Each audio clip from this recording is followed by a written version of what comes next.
Good morning, dear teacher. My name is Isabel. In this opportunity, I'm going to explain about the use of the four tests for phrases. The constituent structure of sentences is identified the test for phrases, so they help us understand how sentences are arranged in a clause and clauses in sentences. Then we have the following tests for phrases: ellipsis, substitution, transposition, and coordination. Ellipsis means omission, so it is a linguistically appropriate omission of words that are mutually understood and they should not be spoken or written in the speech. Then it takes two or more clauses into account, deleted phrases that are repeated from one clause into the next one. Then there are some rules regarding the behavior of the tests. I'm going to explain them with the following examples. First, Michael studied hard for a test, and so did I. I use the word did to avoid repeating the main verb in a coordinated clause. Next, are your parents going to visit us this week? I think so. The speaker used so to avoid repeating the same phrase from the first sentence. Another example, I ate chicken and Nicholas beef. The speaker deleted the unnecessary information in the second occurrence. Also, Maria and Jose got married last week. Maria and Jose had an awesome party. I had two clauses and the subject occurred twice. Maria and Jose got married last week and had an awesome party. I omit the nouns in the second occurrence.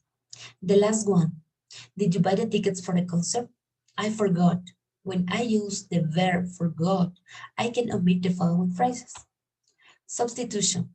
It is another type of test focused to analyze that a single word can substitute multiple words together as a phrase. Typically, speakers can use words like want, so, or do to substitute words or phrases. For example, Marcos has a dog. He has a dog. So Marcos is a proper noun and it can be replaced by a personal pronoun. We have some rules to apply substitution and I am going to explain them with the following examples. First, would you like to try on those running shoes? No, I would like to buy a pair of the white ones. The word once can substitute the running shoes because it does not affect its grammatical structure. Next, I don't like spicy food, neither do I. So neither substitutes a noun phrase in the coordinated clause. Next, Sarah called her mother and so Patricio did. In that case, so substitute the action in the second clause. The last one, children would like to eat on classes, but they were punished from doing so. The author prefers to use so when he talks about an activity rather than a single action. Transposition. Transposition, also known as movement, so many sequences of words can move together into different slots in a clause where another grammatical function is assigned. Also, transposition is one of the tests that reveal if a given sequence of words make up a phrase of words that happens to come one after the other. I have five clauses and same clauses into of transposed clauses. First, some gifts were delivered by Jose. In that example, the active clause can be transposed into passive clauses, and it is correct grammatically. Next, nowadays, I am closer to reach my goal. Transposition also applies to phrases without preposition. In that example, I transpose the adverb nowadays to the front of the clause. Another example, at the store, some gifts were sold. Also, some preposition can be moved to the beginning of the sentence, and this makes sense. After that, sometimes I go to bed at 11 p.m. In that example, I transpose the adverb of frequency sometimes to the front of the clause. The last one, the very fast computer was delivered by my boss. Here, very fast is the modifier of computer. Coordination. Words of the same time can be coordinated. It means They can be conjoined by two or more elements known as conjunction, such as and or. For example, first, Nicholas and his wife walk at work every day.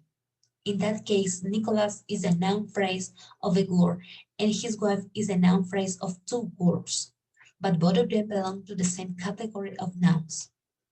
Next, the blending and dazzling night. In that case, the adjective phrase of a blending, and it is coordinated with the adjective phrase of a dazzling word.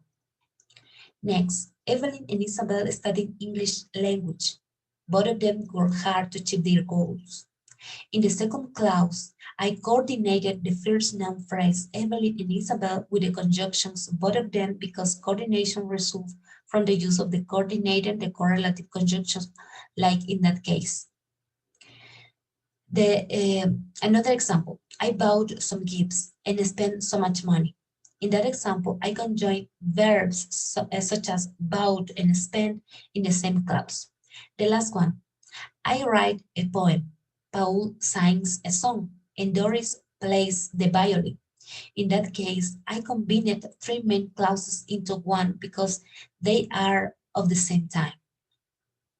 For all the information exposed above, these phrases are useful in foreign language learning because they allow us to understand the sequences of words, phrases, or arrangement of clauses in the written and spoken language to avoid constructing incorrect sentences and better understanding of the context meaning in order for us to communicate effectively in our daily speech.